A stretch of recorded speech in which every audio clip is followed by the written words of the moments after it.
live on a Thursday. Imagine that. It's Imagine Thursday, that. It's and Thursday. it's Thursday and we're live. And we're both here. We are. We are. We are both We've here. actually been doing a good job. Both of us have been here for. Yeah, we actually have been. Yes, I've been gone the last couple of days. Yeah, you can have time. some fog and Rain and R&R and yeah. all that stuff. Yeah. It kind of makes it though. Sometimes like when you go away and you have that weather, Yeah. it really makes you relax. Like it's good. It does. A cup of hot tea and I mean, just to sort of instead Yeah. of gallivanting out all because it's rainy and yucky and you don't really want to be out in it. Yeah. So we had a great time. We did Yeah. a little R&R and had a little fun and it was good to get away for a while. But it's always good to be back in the chair with Lisa. Right. We enjoy our banters. We do, absolutely. I don't know if you do or not, but we do. Yes. Our connection. The connection. Yeah. So what's been happening while I've been gone? What's been happening? Mm-hmm. Well, so some interesting things. We were just in our office we're talking about. So there's kind of some interesting when you have unique properties and unique features in a property. And unique features in a property that some of the different values that maybe somebody thinks that a house might be worth or whatever, and then an appraiser comes along and maybe says that they're not sure it's quite that. So there's been, I mean, I will say you go through, I think every business goes through phases of different things, and it's really weird how that happens. But we've had over the last couple months, we've had a few homes that maybe the appraiser came back with a different value. Okay, so yeah, there's that line in the purchase agreement that says property must appraise at purchase price. Yeah.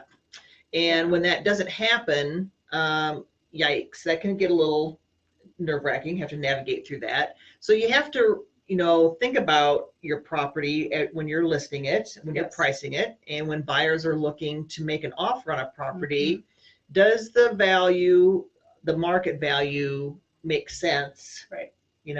Because if that appraisal comes back at a different value, because it maybe it's a rural property where it's hard to find comparables, or it's a rural property with some unique things around it, or it's a new construction project where you've added all these great upgrades, and you're paying really retail price for those. Right. But an appraiser is going to come through and say, that's a great speaker system. Yes. Love that surround sound. Yeah. Love all that, the gadgets, but it doesn't, the value doesn't match what that price is. So you've got to realize that you may have some, there might be a difference between, so I always think too, like maybe your cupboards that you put in, they might be beautiful and the highest quality because that's what you desired and you wanted it, but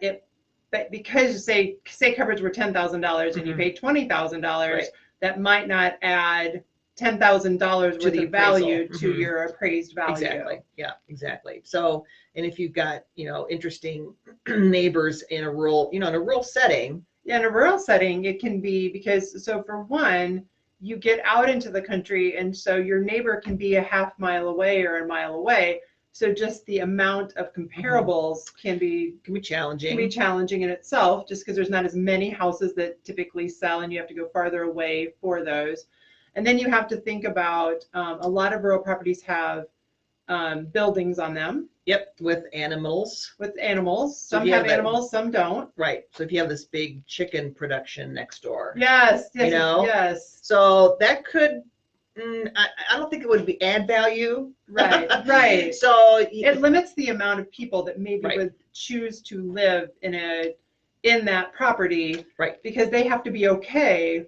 So there's kind of a trend, right, where some town people are moving to the country.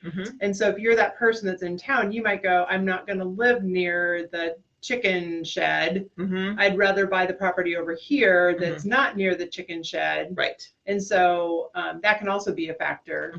Yep, exactly. So Lisa, we've got an offer on a property. The appraisal's been done. The appraisal doesn't come in. Right. It comes in under value, under what the buyer has agreed and the seller have agreed to sell the property for. So now we have an impasse. Yes, you've got this gap now because as on the lending side of things, if you're not paying cash for the house, we go by the lower of the two, which is either the purchase price or the appraised value. So now you've got an appraised value that is lower than your purchase price. And this is where if you're doing this on your own, I would say it's always something difficult because emotions get involved. Right. Where when you are dealing and you have a realtor who's representing you, there is no emotion. It's a business transaction. Right. And so there's a lot of value, I think, in that. But when emotions get involved, then sometimes you have to take a step back and say, okay, what are my options here? Right. So you can either pay the difference. So we have some people, it might not be that much of a difference. And so they say, you know what, even though the house is $100,000, or I was going to buy it for $100 and it came in at $97,000, I'm just going to pay that $3,000 difference.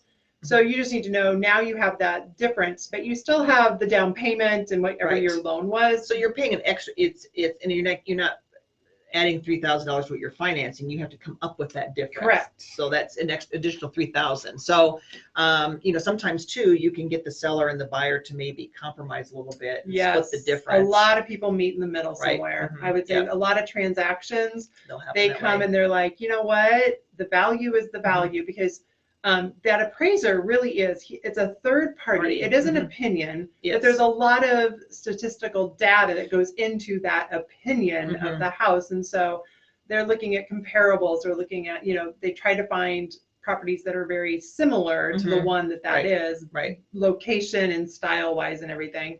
And so they might say, well, that is the value of it. These people do this for a living, right? They see a lot of properties. And so they meet in the middle and say, well, it was $10,000 off. I'll come down 10 if you have $5,000 to put into it. Sometimes maybe there was a closing cost concession that was in there and they say, well, we'll get rid of that and then we'll keep the purchase. We'll keep it at whatever the appraised value is. Because sometimes you get into competition when you're buying a home too, and the appraiser doesn't really take that into consideration because he's just looking at that physical structure, where the market may play a little bit into how we're buying. But when you get into that situation, that's why we've got that clause in there. It must appraise. So and I always get that question, well, what happens if it doesn't? I said, well, then we have several options. And you can go ahead and just pay the difference within your down payment. If it's not too much, we'll go back to the seller to see if we can get some compensation. If depending on what the difference is, we have some other options. If it's way different, then we may have to rethink our options here. Right. And usually because you have, and we've kind of talked about that, but if you do walk away, that is the clause that gives you the option of walking away. And I always think as a seller, you have to think about that too, because now you're starting all over. And so if one appraiser has thought that, another appraiser is probably going to be around the same. I mean, it might be a few $1,000s difference, but you might be right back where you started from. Yep, exactly. Unless somebody comes in with cash, that appraiser, I mean, you are subject to that. Right, because that's a stipulation. You're not going to loan money for somebody who, you're not going to give somebody $200,000 for a home that's valued at $100,000.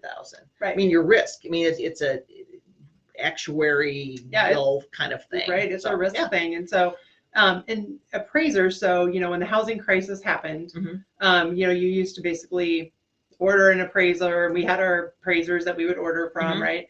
And so then when that happened, appraisal management companies came into play. That was a federal government type of thing. There has to be a third party so that basically lenders, loan officers are not talking with directly with an appraiser. They can't pick the appraiser. And we're not picking them. So even if you have a list of appraisers, you're rotating through lists of appraisers. And it's for that reason that you're not saying, hey, we need this to come in at a certain amount. Right. Because fudging numbers. Right, because of that risk for the lender, they're saying if a house if you sold it for 200 and it comes in at 170, the lender is the one taking on that risk. Taking on the risk. Exactly. So so appraisals are a very important part of the process. So hopefully you don't have any issues when you get into that, but sometimes unique properties will You know, there's a house in Des Moines that looks like the Jetsons house. Oh, remember super the Jetsons? modern. Yeah, unique, it's up on a pedestal and it's a oh, round I've house. seen that one. Yeah, Yes, it's out in West Des Moines. Yes. So, you know, there aren't a lot of comparables for that. Right. No, You know, not.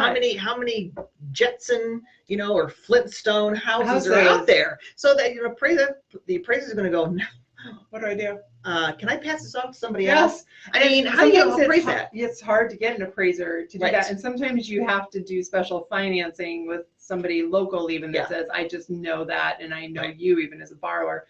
The other ones are log homes. Are interesting because they're a very specialized house. And then you have what's kind of popular in our area is like a Morton building, Lester building home that's a shed and a home. Okay. So it's kind of the two things. And we actually, what's nice is we've had a few more of them sell.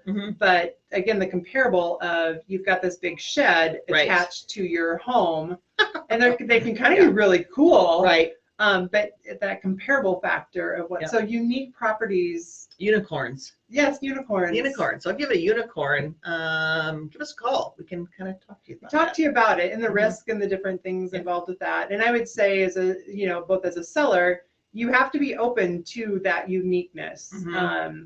And like I said, emotions kind of can take. Yeah, can it be a part of that? And plus, you know, you're invested. Okay, when you physically and mentally have made that decision, or mentally made that decision to move, I'm going to move to this house, and things happen, it's really hard to backtrack and say, okay, well, we can just go someplace else. Right. Yes. It's hard to do that when you're emotionally invested in that. You're trying to make it work because there's a lot of timelines involved and stuff. There's a lot of timelines. But that appraisal's there to protect you. It really is, because too, think about if you are that person that buys the house and it's actually only worth this, but you bought it for this, which again, even if you're buying cash, right? Right. I mean, it doesn't matter.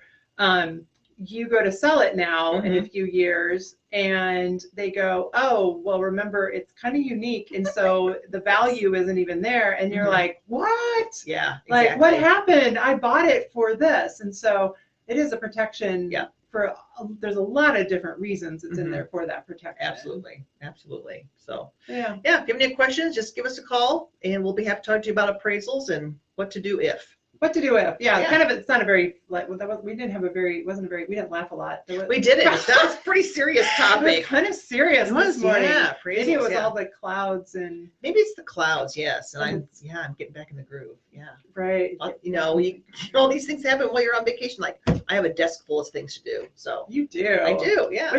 So on that topic, there's a lot happening. If you're looking for a house, there are houses coming on the market. There's houses coming on the market. Absolutely. It's October. It doesn't matter. You can still get in a house before Christmas. You can. And before Thanksgiving, before Thanksgiving, you could get in your house. I would say October is typically statistically is one of the busiest months of the whole entire year, which I think is crazy. But I think, like you were talking about, some new listings coming on.